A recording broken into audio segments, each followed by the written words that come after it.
Boredom is this evolutionary discomfort that basically just tells us whatever you're doing with your time right now, the return on your time is worn thin.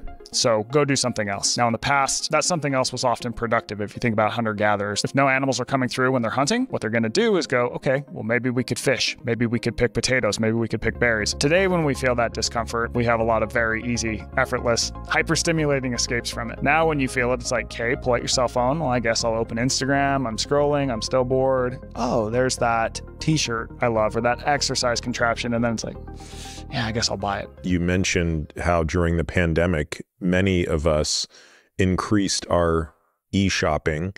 And I suppose like all good addictions, there's an adaptive component to that, right? Like at the beginning of the pandemic, when it was March and April of 2020, I think there was a pretty good reason not to go out. We had no idea what we were dealing with. And the fact that Amazon could deliver things to my door that I used to go out for made complete and total sense. And yet, why is it that I probably still buy as much on Amazon now as I did then, if not more?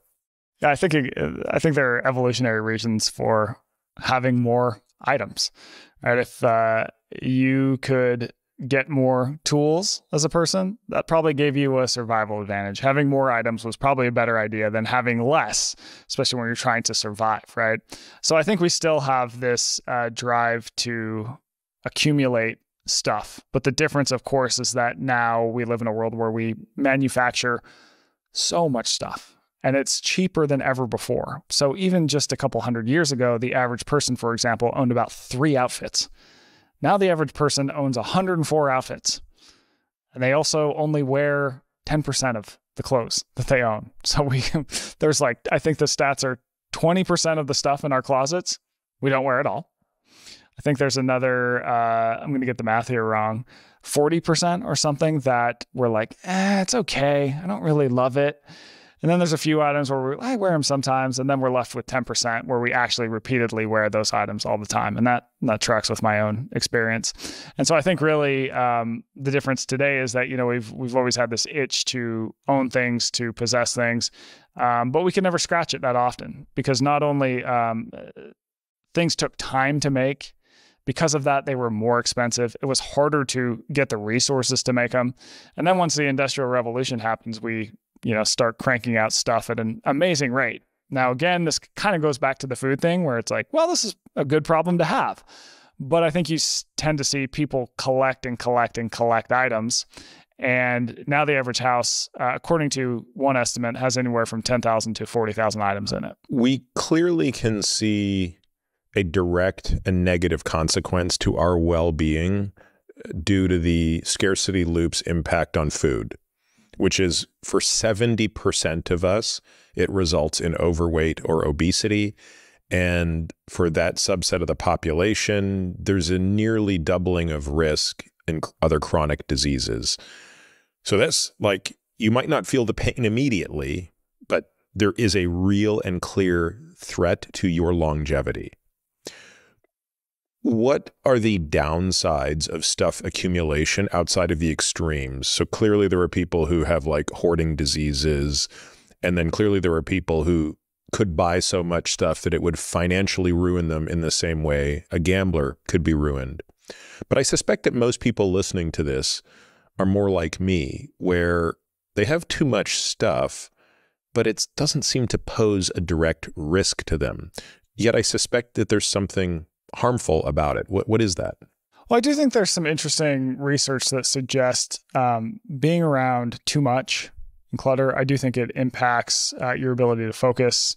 Seems to be related to anxiety, different things. Now, is it a direct threat like, heart disease is? No.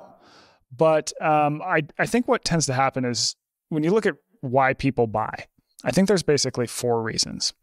I think the first is items are tools. We use them to accomplish a greater goal.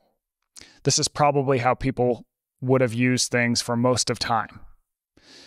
2, we can use them to get status. So you're buying something in order to display something about yourself to others, right? It's kind of a status play. It's like no one buys a Rolex because they want to know what time it is. Right? You're talking to a watch guy here. Well, same here. I'm aware of it. I'm talking crap on myself. And then number 3 is that we can use goods to belong. So think of, you wear your F1 shirt when you go to the F1 race. It's like you're part of this community and it pulls you into the community. And I think you see that practically beyond sports. I mean, certain types of people wear Patagonia. Certain types of people wear the Black Rifle Coffee Company shirt, right? We kind of get these tribes that we can identify with via a thing to buy. And then the 4th reason, I think, and I think this was a powerful one during the pandemic, is simply that people are bored. And we today have much faster, easier opportunity to purchase stuff than we ever have before. I mean, even 20 years ago, if a person wanted to buy something, if they're bored, shopping to actually go out and do it. You had to go out and do it. You had to get in your car. You had to go to the store. You had to walk the aisles. Go, is this the thing I want? Is this thing there? Like, it's a time-consuming process. Now we can just do it online. We can search Amazon. Not to mention, I think that when you look at how algorithms have evolved, I mean, anyone who's ever spent 10 seconds on Instagram, they know that machine knows what they want to purchase more than they do themselves. That's what amazes me. Usually when Instagram suggests something to me, it's good. It's good. Whereas interestingly, Google isn't nearly as good for some reason. I don't know why. Google seems to really suggest dumb things to me I have no interest in, but not Instagram. Yeah, Instagram is very good. Very good. I think it probably taps in better to It's probably that culture. You interact with it in a different way, even though I barely spend time on social media. Yeah. But it must know when I watch an exercise video, or maybe it knows I'm posting exercise video. It's always suggesting the coolest exercise equipment. And I'm always like, even though I don't have any room for that, I could really use that device. You and I are the same. I get exercise contraptions, and I'm sorry to bring up the Grateful Dead again on your podcast, but once I start following all these random Grateful Dead accounts, what am I getting? Oh, yeah. I'm getting like, oh, you need this shirt from the 1994 tour. It's awesome. I'm like, oh, dang it. Over the pandemic, That's I bought the other thing I get. I get a lot of t-shirt ads for things that I'm clearly doing. Yeah. And so I think that you if you are bored, you can, you might first get bored and you feel that discomfort. And so the boredom, I talked about this on the last podcast, talk about it in the comfort crisis, but boredom is this evolutionary discomfort that basically just tells us whatever you're doing with your time right now, the return on your time is worn thin. So go do something else.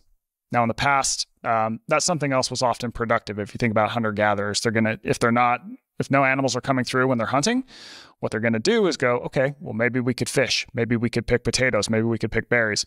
Today, when we feel that discomfort, we have a lot of very easy, effortless, hyper-stimulating escapes from it in the form of cell phones, in the form of TVs. And so now when you feel it, it's like, okay, pull out your cell phone. Well, I guess I'll open Instagram. I'm scrolling. I'm still bored. Oh, there's that t-shirt I love, or that exercise contraption. And then it's like, yeah, I guess I'll buy it. And so I think you start to see purchases really up when we can repeat the behavior faster. So as a general rule, the faster a human any animal can repeat a behavior, the more likely they are to repeat the behavior. And this is something that came up in slot machines in the 80s, as we kind of alluded to.